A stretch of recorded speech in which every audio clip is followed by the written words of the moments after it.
Alright, so now let's look at making an order ticket. So an order is something we do when the customer calls in, he's going to pay cash on delivery. We don't have the cash in he's not in the store. So he's either going to pick it up later or he's going to pay when we get there. So it's a definite order. So that does remove it out of inventory. So let's say we use this guy again, first class. And he wants a spray can of this, and he wants to go and C200.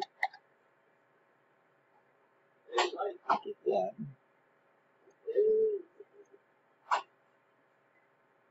So that's it. 3 items. And so now there is something that we do have, this Control H. And actually, Control H brings up the history under that customer's record. So to bring us from the invoice, and we can clone a ticket, we can do whatever, we can just look at pricing. It'll tell us what he's bought in the past by his invoice number, what station, the date, all that stuff, and what's on it. I guess there's more information down here at the bottom. So it'll tell us how he paid for it. And we could do that from a quote, we could do that from an invoice, from any time we're in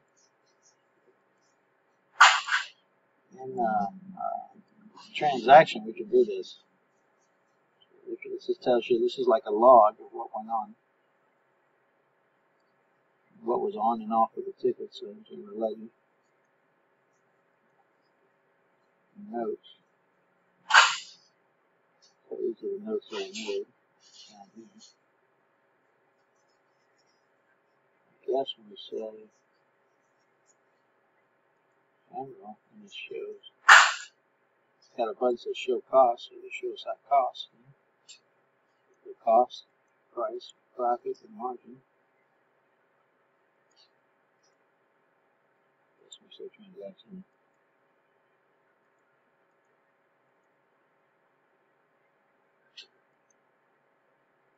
So that's hitting a Control H under it, so look at the options. I don't know why you would avoid it because it's in the past. You could change the PO, that can be handy. You could clone it, you could print it, you could select it. Select those.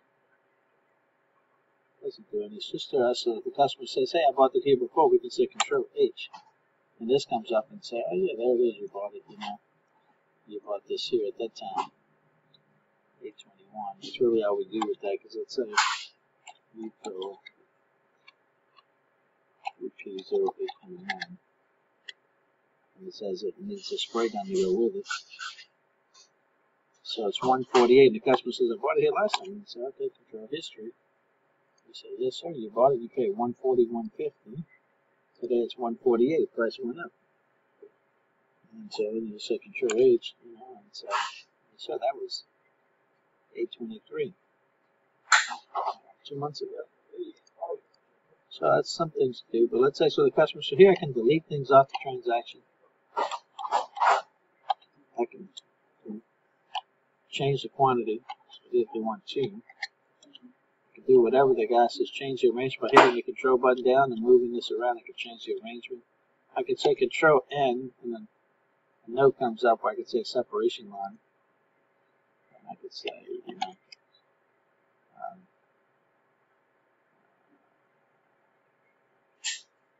add on to this order for next time. And I could save it till he calls back. I could save it. I could print it. And it looks like a transaction format. It's the whole thing. But what we do is, before we go to print it, we say save. It says apply payment. No, because it's not here. We can print a pick list, which doesn't show any prices, so we can verify we have it. A lot of times we do that first. And this comes up, but it doesn't really have prices. It's just a one sheet, and it's to hand to the guy who works here to go pull these products and make sure, verify we have this in inventory before we go any further. And so once he does that, we can print. Then we can print the order out, and then this one does have prices, and it looks just like an invoice, except up here it has order ticket, and it's pending. It hasn't been finalized yet. and we print that out, and the driver can take that with him to go collect. See, but now it goes under pending orders, and it's down here at the bottom of the list. There it is, first class detailing. It's at the bottom of the list. And it'd be nice if we can say, send it to a delivery section and say, hey, this driver now has this ticket. That's kind of what this fulfillment center is supposed to be like, but it's not actually working. See, it says assigned to vehicle, all that stuff. So it'd be nice if we can pick this right here and say assign, or put in the delivery section. So when it comes back, let's say a customer comes back and he goes to do it, at that point we come up here and we say convert to an invoice.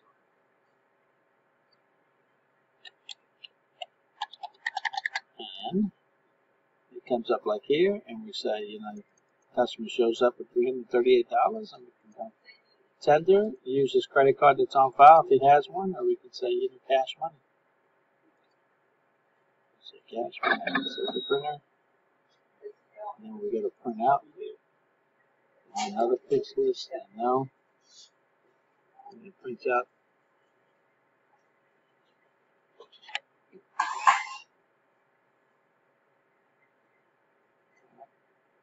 And it looks just like the auto ticket, except it has invoice number and all that stuff on here. And all the pricing and payment details right here. And so now it's finalized. You say, okay, it's not in the, it's no longer in the pending orders anymore. Oops. No longer in this. It's gone from here. It's actually in the invoice history, which is right here in the middle. And there it is, first class. That's it.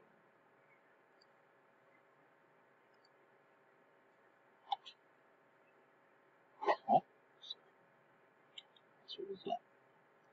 So right there. From there we can clone it. And we want to do is we can change the PO, do certain things, but that's invoice history. And then we can pick customers, so everything they customer bought. This is history. Alright, so that concludes this one.